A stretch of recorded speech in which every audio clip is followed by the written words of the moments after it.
Hey, welcome to the sermon summary from the Lordship Church, and it's just a synopsis of what we preached about last Sunday.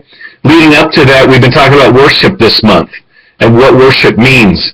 And the first Sunday we talked about Worship 101. The worship is not about us. It's not for us. It's not about us. It's about God. It's about focusing on Him. It has very little to do with music. Now, music is a part of it, but worship is about being a living sacrifice. That is our true and pleasing act of worship, according to Romans chapter 12, verse 1. And so we got to get the focus off of music and the focus on to God, the focus off of performing and up in front of people with the worship team and so on and so forth. That's not it. You can't turn worship on and off on Wednesday or Sunday. As a living sacrifice, that means every day, all the time, that we live a lifestyle that's pleasing to God, and that's worship. And so I want to get that as a foundation.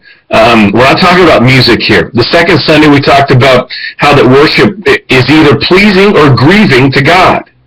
In the Old Testament, we see a number of different instances where they offered offerings to God on the altar that were not pleasing to God. They grieved God. In fact, God torched them and took them off the face of the earth.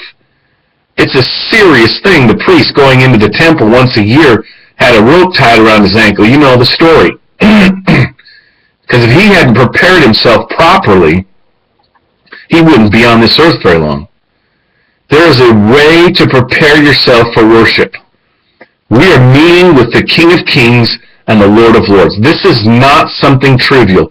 Do not mess with God. And that was last Sunday. We talked about this.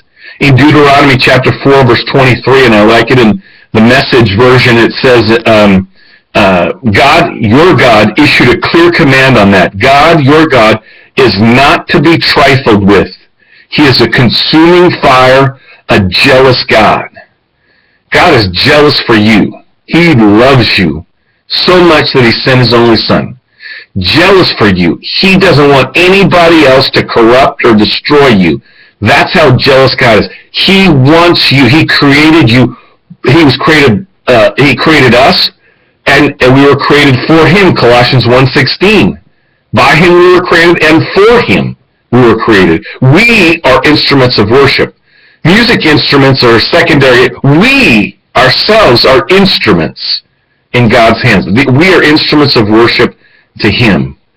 And so it's important that we not mess around with this. This is not something that's trivial. Worship is a serious issue. It's a wonderful and awesome thing.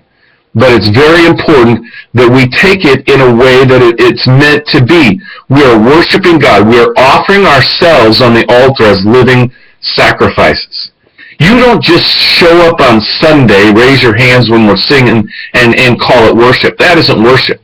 Isaiah said that their lips and their voice, their mouth was worshiping, but their hearts were far from me. There's a worship that pleases God, and there's a worship that grieves God. And I believe that most of our worship today grieves God because it's a show. It's all a show. We're performing. We're not worshiping. And as I've read and I've mentioned before, many people, the statistics there show that people really don't sing in worship time. They're watching like it's a concert. What an abomination. That is totally contrary to what God desires. He's a jealous God in a way to protect us, in a way to keep us. And He told them in the Old Testament, as He tells us in the New Testament, love the Lord your God with all your heart, soul, and mind, everything. That is worship. Don't have any other gods before me. Don't make any graven images. Don't carve anything. No golden calves, no nothing. Why? He is a jealous God. We are to worship Him and Him alone. Whatever you spend most of your time, money, and efforts on shows what you worship. Think about that. That's a sobering thought, and every day we need to think, what am I spending the most of my time doing? Most of my money giving or buying? most of my efforts toward, will tell you who your God is, who you really worship. Sometimes we wonder why we're not experiencing more of an outpouring of God. I'll tell you why.